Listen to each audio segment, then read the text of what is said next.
Hey everyone, Phil Ebener with Video School Online, back with Caleb Wojcik of DIYVideoGuy.com and the DIY Video Guy YouTube channel. We're talking more about audio, and in this video we'll be talking about how do you record sound, how do you get good quality sound with really any type of camera. So Caleb's going to be walking through all great stuff for if you're out there and you're kind of trying to figure out how do I plug a microphone into my camera, what do I use to record, and then how do I actually get good sound. This is a great video for you guys. So thanks for being here, and let's get started. Yeah, thanks for having me. You want to start with just plugging directly into the camera? Yeah, sounds good. So most DSLRs or mirrorless cameras will have a microphone jack on them. Now if you have a point and shoot camera, you may or may not have a dedicated mic jack, which means you should stay tuned for later in the video when we talk about how to record audio separately. But usually there's a little mic jack here on the side of the camera that you can plug a microphone directly into. So you're going to need the cable part that comes from your recorder or from your lavalier or from a shotgun mic you put directly on top of your camera. You plug that end into the microphone jack, and then you control the levels within your camera. So I see that you have this, that's called like a mini, what's that called? Like a mini? Like a 3.5 millimeter, yeah. Okay, so that is one type, but what if you have a microphone that just has like an XLR out or a different type of out? Yeah, so XLR microphones, you're probably going to either need a converter. If this thing is powered on its own, you can typically convert from XLR to a mini jack and run that into a camera. But at that point, if you're going to have XLR microphones, I'd highly recommend you move into having a dedicated audio recorder.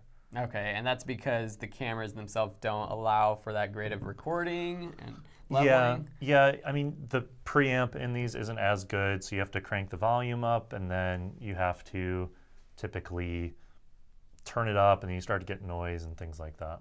Okay, cool. So that's into the camera. What's the next option? The next option is to actually use a dedicated audio recorder. This is a Zoom H4n.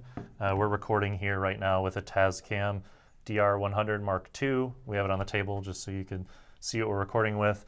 And then there's kind of this hybrid option of having a recorder that goes on the bottom of your camera, and then you can run the audio from this into the camera also, which has pros and cons.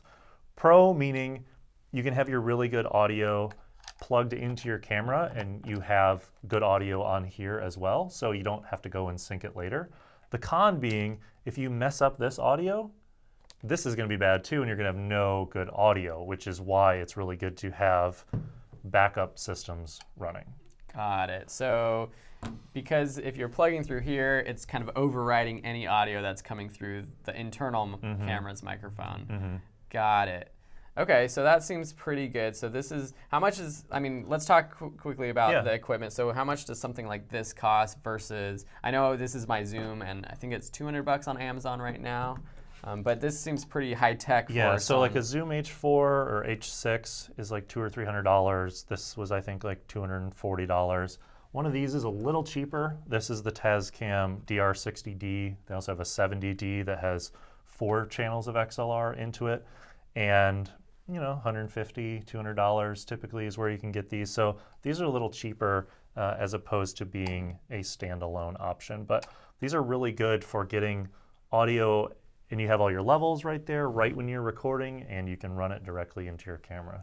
And coming from my end, which I do a lot of video editing, you don't have to sync the audio anymore either, which if you're recording sound with an external device like the Tascam or the Zoom we have, you have to sync that audio with the video audio, which is a pain in post. And it's, using newer cameras now where I have a line in with audio, it's just so much nicer having it directly into camera. So something like this is actually a really good option. And we'll include the links to these guys all in the description below. Yeah. So that's kind of the equipment, how it works. Let's talk about actually recording. What's the process of plugging in a microphone to a recorder, getting levels, and making sure it sounds good? Yeah, so in this one, there's 2 XLR cables here at the bottom, and you can see the levels as we're talking, and you just want to make sure that you don't peak. That's the biggest thing. So on this one, peaking means hitting 0 or above 0 in volume, and it starts to distort. So this recorder, I don't know if your Yeah, I haven't turned it on yet. If yours has this or not, but if we peaked, this peak light would actually come on. So it does have some if you like clap really loud in front of yourself, that's your cue to clap. Yeah, see, there's peaks. So you don't want that to happen. And if that happens, then your audio is going to start getting distorted and you're going to have to try to fix it later. So definitely make sure that that doesn't happen and go from there. All right, so this is really good stuff. I just want to back up a few steps because we're talking about these recording devices, but a lot of people out there might not have a recording device or really understand how it works. So let's talk about this scale that you talked about. Peaking goes to 0. I see like on mine, yeah, the top of it, it does go to 0, and if you're recording, if you hit that 0, it will be distorted, but it also, I see numbers going from 0 to -40. Is there a range in there that we're trying to get? And typically, I know on most recorders, there is a record level button that goes up and down, and that's pretty much all you press. You have to test the levels and see how loud people are talking and kind of get it in between a certain range, or how do you do that? Yeah, so when we're talking right now, we're peaking at about -12 dB. That's a good level for regular talking, because then if you have someone laugh really loud or they yell or something like that, it gives you some leeway as opposed to trying to get that right close to 0 when they're doing regular talking, because yeah, if they clap or laugh or something, it'll go way higher. So try to stick to that -12, -15 level of where your audio is hitting when you're talking at normal volume. Okay, so this is really great stuff. So basically, we have our recording devices. If you're using one, you plug your microphone in, you turn it on, you test the levels, get it around -12 dB in terms of like a normal talking voice, and then you hit record. I'm gonna put you on the spot. Okay. Are there any tips you have for, in general, just recording good audio, whether you're inside a room with hard walls? I'm kind of giving you some ideas for what I want as an answer. Yeah. Or outside with noisy backgrounds. What advice do you have for that? So if you're inside, the best thing you can do is to record in a room with a lot of stuff in it. This room has sound dampening behind us. It's a garage studio we're filming in.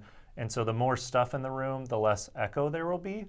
And also, the closer the microphone is to you, the better sounding it will be. So these lavaliers will sound better than the microphones that are on top of our cameras on the other side of the room. So that would be one tip. For outside, just try to find a quiet environment or have a microphone that is really good at picking up close around you, like a shotgun mic or something if you're by the beach or somewhere where there's like waves crashing or traffic or any of that stuff. And don't be afraid to just wait for sound to go away. Don't try to record through a siren or something like that. Well, I'm glad we're recording here today, because actually at my apartment, just today and the past few days, there's been tree trimmers right outside my window, with their chainsaws and stuff. So I wasn't able to record anything. You couldn't record anyway. So. No, so this is perfect. And so that's really good. Is there anything else with recording good audio you want to talk about before I close out?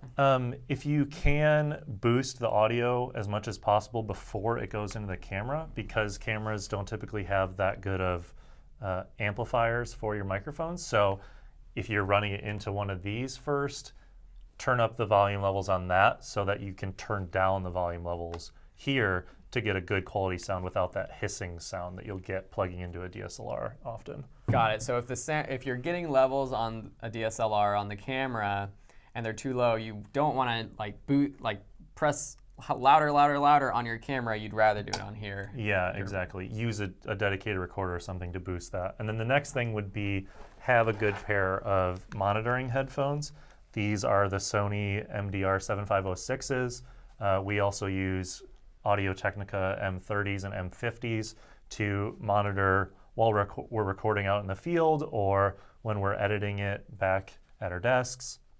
Having a good pair of headphones, having someone listen during your recording to see if a microphone's scratching or maybe it's not recording or you hear background noise that makes you want to go turn off the refrigerator or something.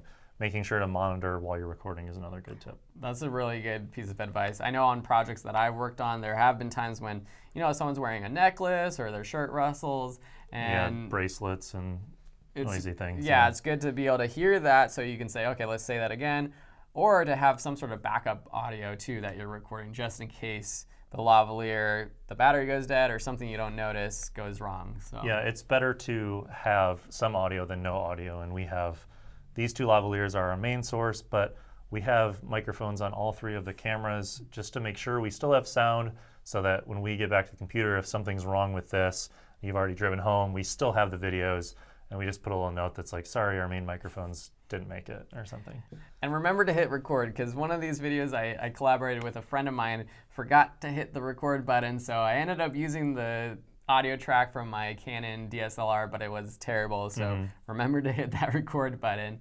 But Caleb, it's been a pleasure. Yeah, thanks for having me. I know you've been on a few of my videos now on my channel, so I wanted to say thank you. And I just want to give you a moment to talk about your channel, your DIY Video Guy website, what types of courses you have, and why should someone go check out your stuff? Yeah, so the DIY Video Guy YouTube channel has a lot of this gear stuff. So if you're trying to get the right kind of equipment going and you're trying to figure out how to use it and that sort of stuff, a lot of that is what we cover on the channel, as well as how to use it, like how to focus it and get proper exposure, and a lot of the technical pieces behind making YouTube videos or other kinds of videos for the web, for like training courses and things like that. So the YouTube channel is a good place to go, and on our website we have an audio podcast where we talk with video makers, filmmakers, and there's some courses there as well. Cool. Well, hope everyone you enjoyed this collaboration. I'm going to try to do some more of them with Caleb in the future and some other video creators to just make some better videos and bring other perspectives. So hope you like this video. Please like it, share it, subscribe to my channel, and also check out DIYvideoguy.com and his channel. So thanks a lot for watching, and we'll see you in another video.